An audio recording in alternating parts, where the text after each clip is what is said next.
your dreams for the future? Talk radio? Lunch? Transcend? Oh. Talk less. Don't get fired. Welcome back to the Stanley Parable. We continue on. There's a broom closet. We enter the broom closet. Stanley stepped into the broom closet, but there was nothing here, so he turned around and got back on track. Anyway, welcome back. This is the Stanley Parable. For those who did not see the first episode, go watch it. It's very fun. There was nothing here. No choice to make, no path to follow. Just an empty broom closet. No reason to still be here. So we're gonna stay in here for a bit. Anyway, actually no, let's leave. Okay.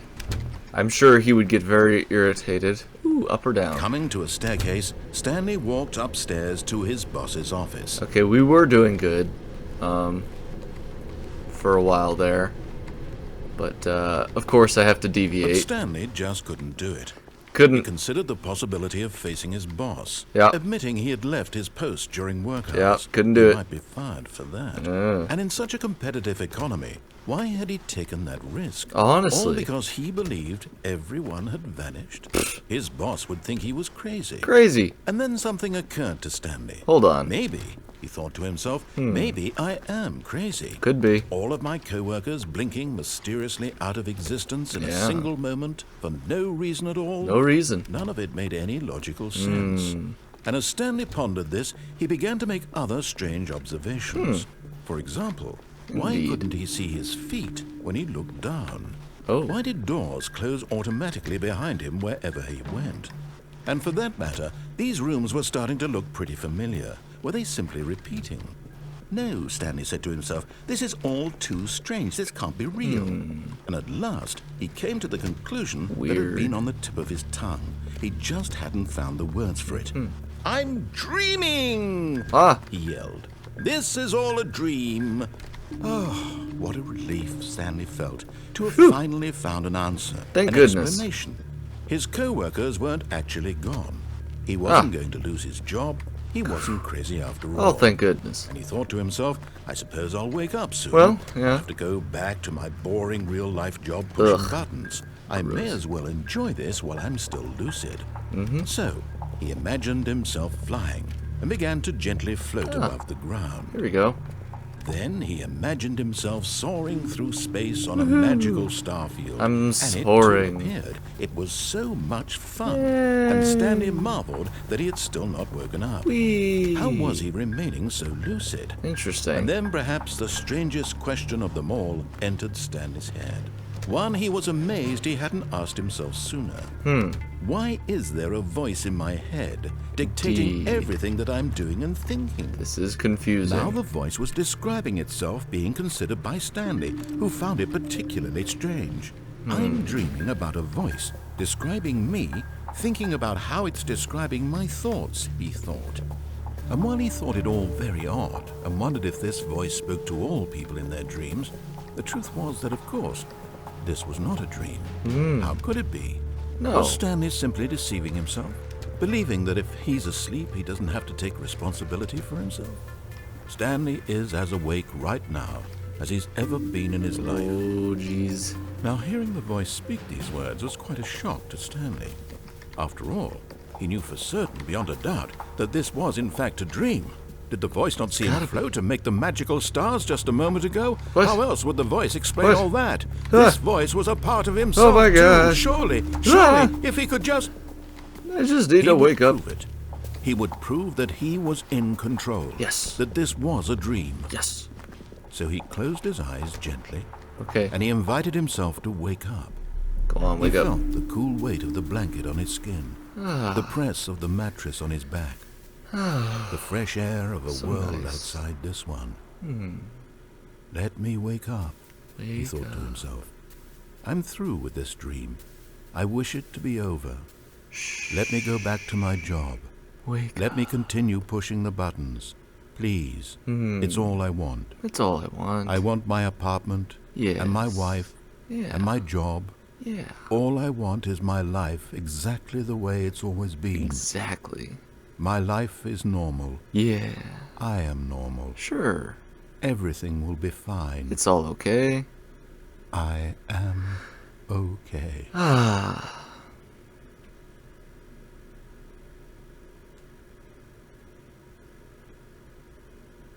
Stanley began screaming. Oh God! Please, someone wake me up. My Wake name me is up. Stanley. Oh God! I'm the boss. I have an office. Jesus Christ! I'm real. Please, just someone tell me I am real. I must be real. I must be. Can anyone hear my voice? Who am I? Who am I? And everything went black. It was the soda can. Okay. This is the story of a woman named Mariella. Oh. Mariella woke up on a day like any other. She arose, got dressed, gathered her belongings, and walked to her place of work. But on this particular day, her walk was interrupted by the body of a man who had stumbled through town talking and screaming to himself, and then collapsed dead on the sidewalk. And although she would soon turn to go call for an ambulance, for just a few brief moments, she considered the strange man. He was obviously crazy. This much she knew. Yes. Everyone knows what crazy people look like. And in that moment, she thought to herself how lucky she was to be normal. I am sane. I am in control of my mind. I know what is real and what isn't. It was comforting to think this, and in a certain way, seeing this man made her feel better. But then Well, she that's remembered good. the meeting she had scheduled for that Oh, day. better hurry along. The very important people whose impressions of her would affect her career, and by extension, the rest of her life. Yes. She had no time for this, so it was only a moment that she stood there, staring down at the body. And then she turned and ran.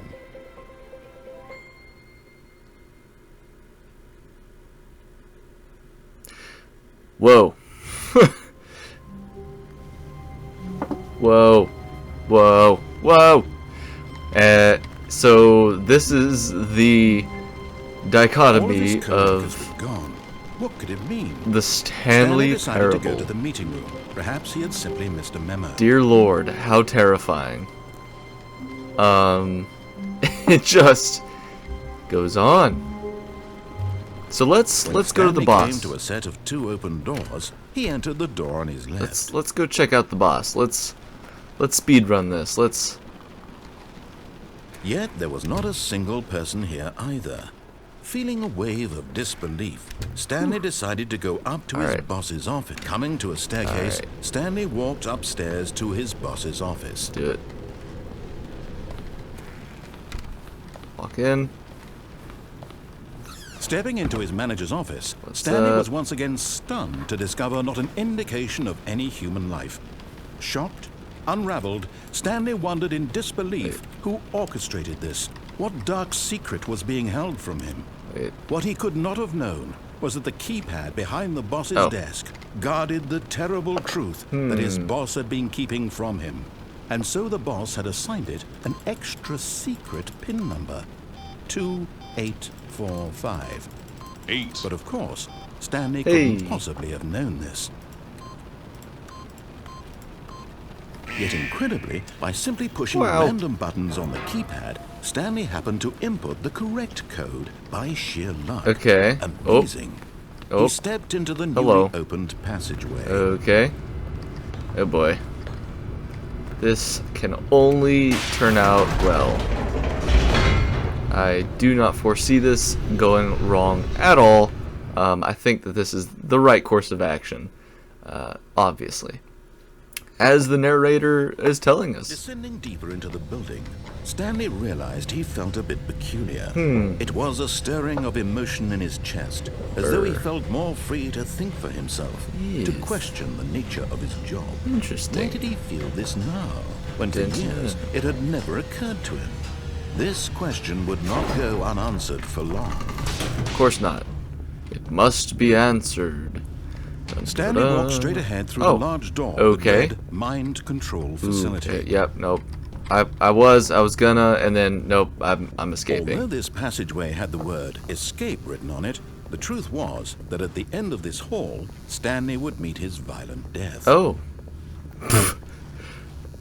Is it? The door behind him was not shut. Stanley still had every opportunity to turn around and get back on track. It is still open. At this point, Stanley was making a conscious, concerted effort to walk forward and willingly confront his death.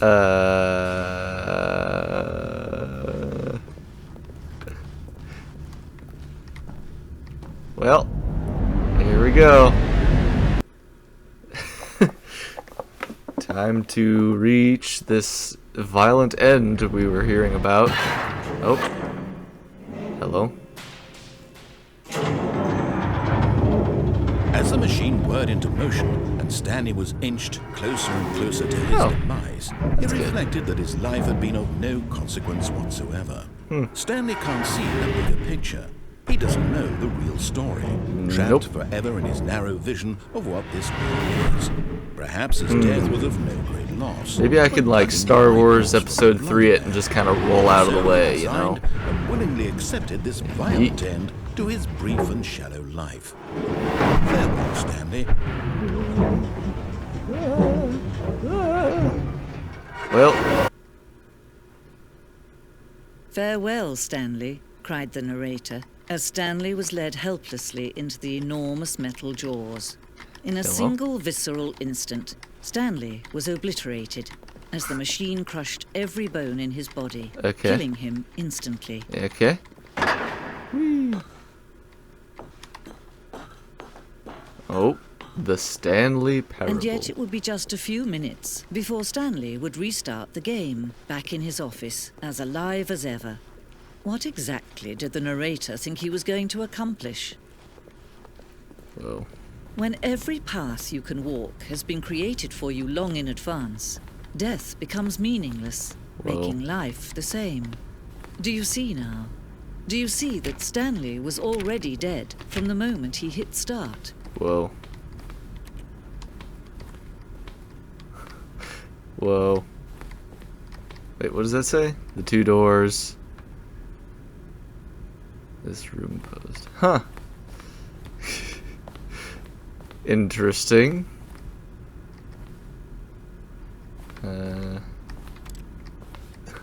Okay. Well, hey, I can turn these off. Okay.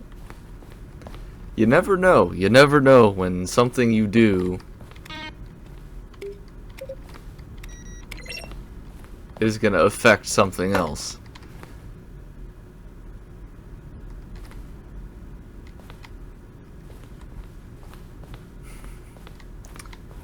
So, their, Warzone, what the fuck? End up in a battlefield. Oh my goodness gracious.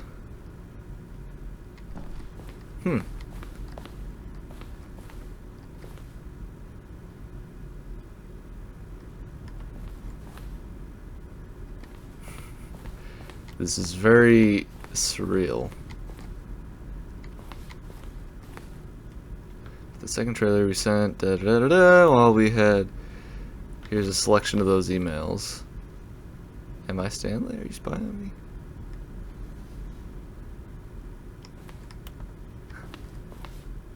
How is the games? Interesting. Well... is there a way out of here? Yeah. I would very much like to find it. If at all possible. Ooh, exit. There we go. Yes. Okay. Here we go. Oh, look at these two. How they wish to destroy one another. How they wish to control one another. How they both wish to be free. Can you see? Can you see how much they need one another? No, perhaps not. Sometimes these things cannot be seen. But listen to me. You can still save these two. You can stop the program before they both fail. Push escape and press quit. I could. There's no other way to beat this game. As long as you move forward, you'll be walking someone else's path. Stop now and make the only true choice. Whatever you do choose it. Don't let time choose for you. Ah. Don't let...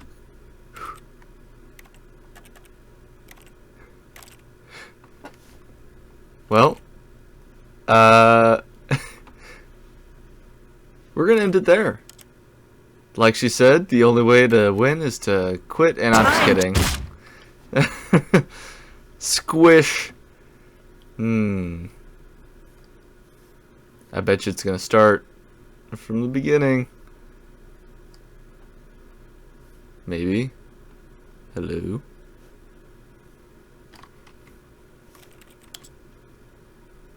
Oh,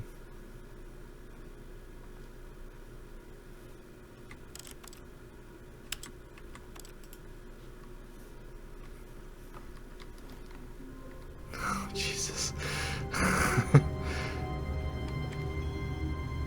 Okay. We're gonna actually end it on that one, but I will do this maybe 1 or 2 more times just to play around with it, because this is just too fun. But there it is. There's the Stanley Parable. So thank you for watching, and feel free to like, subscribe, all that nonsense, and I'll see you in the next one. So, bye-bye.